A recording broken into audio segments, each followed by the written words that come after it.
नमस्कार, रिपब्लिक भारत के luminous studio में आप सभी का बहुत बहुत स्वागत है। मैं हूं आपके साथ सुजाता, मेरे सहयोगी अनूप इस बुलेटिन में मेरे साथ मौजूद है। और सबसे पहले आपको देश और दुनिया की तमाम बड़ी खबरें हम आपको दिखाते हैं महा सुपरफास्ट 200 में।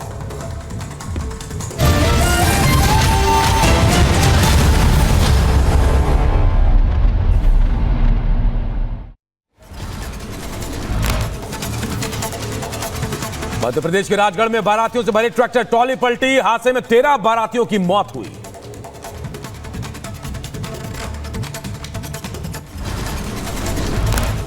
राजगढ़ में हुए हादसे पर राष्ट्रपति ने जताया शोक, घायलों के जल्द ठीक होने की कामना की। मध्य प्रदेश के राजगढ़ में हुए हादसे में डीएम का बयान, घायलों को अस्पताल में कराया गया भर्ती, सरकारी मदद से कराया जा रहा इलाज। अभी तक 13 लोगों की डेथ हो चुकी है। कितने? 13 लोग जी। 15 लोग घायल हैं, यहाँ पे जिला अस्पताल में उनका इलाज चल रहा है। जम्मू कश्मीर के रामनगर में वन प्रभार में आग लग गई, कड़ी मशक्कत के बाद आग बुझाई गई। दिल्ली में गिरफ्तार डॉक्टर आकाश की जमानत पर आज सुनवाई, बेबी केयर सेंटर होम में आग लगने से 7 नवजात की हुई थी मौत। यूपी के बांदा में स्टेट बैंक ऑफ लाइफ की बिल्डिंग में आग लग गई, कड़ी मशक्कत के बाद आग पर काबू पाया गया। बढ़ते आगे और बात करते हैं बुलंदशहर के, जहां कार में आग लगी, उसके बाद कूदकर जो कार सवार है उन्होंने अपनी जान बचाई है। यूपी के बदायूं में ट्रैक्टर ट्रॉलिंग ने युवक को रौंद दिया, युवक की मौके पर ही मौत। यूपी के महोबा में ट्रैक्टर ने बाइक को मारी टक्कर, हादसे में 3 लोग घायल हुए हैं। सिक्किम में एसकेएम की जबरदस्त बहुमत से सत्ता में वापसी, 32 में से 31 सीटों पर जीत दर्ज की। 25 साल सत्ता में रही सिक्किम डेमोक्रेटिक फ्रंट को महज 1 सीट पर ही जीत मिली है। वहीं बीजेपी, कांग्रेस और कैप एस अपना खाता तक नहीं खोल पाए हैं। प्रेम सिंह तमांग लगातार दूसरी बार सिक्किम के मुख्यमंत्री बनेंगे। पीएम मोदी ने सिक्किम विधानसभा चुनाव में जीत दर्ज करने के लिए एसकेएम और सीएम प्रेम सिंह तमांग को जीत की बधाई दी, कहा सिक्किम के विकास के लिए साथ काम करेंगे। अरुणाचल प्रदेश में बीजेपी ने लगातार तीसरी बार सत्ता में वापसी की, 60 में से 46 सीटों पर जीत मिली है। वहीं बीजेपी ने पहले 10 सीटों पर निर्विरोध जीत दर्ज की थी। अरुणाचल की 50 विधानसभा सीटों पर पहले चरण में 19 अप्रैल को वोटिंग हुई थी। अरुणाचल प्रदेश विधानसभा चुनाव में कांग्रेस 1 सीट पर सिमट गई है, वहीं नेशनल पीपल्स पार्टी को 5 सीट, एनसीपी को 3 सीट, पीपीए को 2 सीटें और अन्य के खाते में 3 सीटें गई हैं। अरुणाचल प्रदेश में बीजेपी की ऐतिहासिक जीत पर सीएम हेमंता बिस्वा शर्मा की प्रतिक्रिया, कहा अरुणाचल प्रदेश में मिली शानदार जीत 4 जून को आने वाले नतीजों का संकेत है।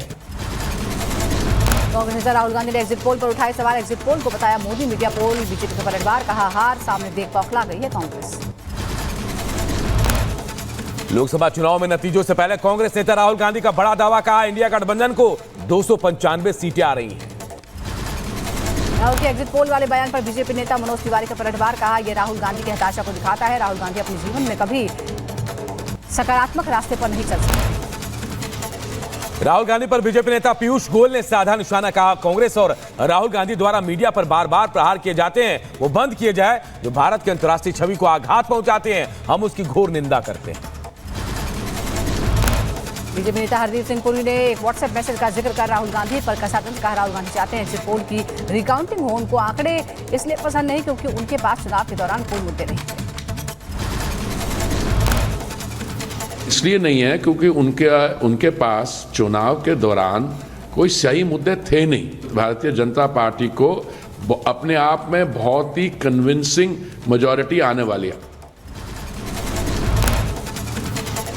मध्य प्रदेश के बीजेपी अध्यक्ष वीडी शर्मा ने राहुल गांधी पर बोला हमला, कहा 4 तारीख को परिणाम आएंगे खटाखट, फटाफट और सफाचट होगी कांग्रेस, राहुल गांधी छुट्टियां मनाने निकल जाएंगे।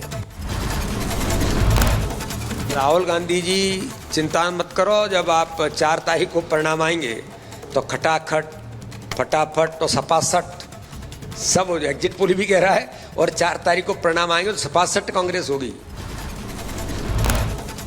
बीजेपी नेता माधवी लता ने विपक्ष और राहुल गांधी पर साधा निशाना, कहा विपक्ष ने एग्जिट पोल के बहस का बहिष्कार किया क्योंकि राहुल गांधी और कांग्रेस की पूरी टीम डरी हुई है। लोकसभा चुनाव के नतीजे आने से पहले चुनाव आयोग से मिला बीजेपी का डेलीगेशन। बीजेपी की ओर से पीयूष गोयल और कई अन्य नेताओं ने चुनाव आयोग से मुलाकात कर अपनी बात रखी है। लोकसभा चुनाव के रिजल्ट के पहले इंडी गठबंधन के नेताओं का एक प्रतिनिधिमंडल चुनाव आयोग से मिला। चुनाव आयोग के सामने 5 मांगे रखी, कहा पोस्टल बैलेट का रिजल्ट ईवीएम से पहले जारी हो। कांग्रेसी नेता अभिषेक मनु सिंघवी की अगुवाई में इंडी गठबंधन के कई नेताओं ने चुनाव आयोग के साथ वोटों की गिनती को लेकर लंबी चर्चा की। यह तीसरी बार है जब कई दलों का गठबंधन चुनाव आयोग से मिला है। पश्चिम बंगाल के 2 मतदान केंद्रों पर आज फिर डाले जाएंगे वोट। बीजेपी की शिकायत पर चुनाव आयोग ने दिया आदेश। बारासात और मथुरापुर लोकसभा में ये दोनों बूथ मौजूद हैं। चुनाव के बाद संदेशखाली हिंसा पर पश्चिम बंगाल के राज्यपाल ने ममता बनर्जी से रिपोर्ट मांगी। संदेशखाली में 7वें फेज में वोटिंग के पहले और बाद में हिंसा पर पश्चिम बंगाल के राज्यपाल ने जवाब मांगा है। लोकसभा चुनाव के बाद संदेशखाली में पुलिस और महिलाओं में हुई झड़प। राज्यपाल ने ममता से दखल की मांग की, साथ ही चुनाव के बाद हिंसा को लेकर जताई चिंता।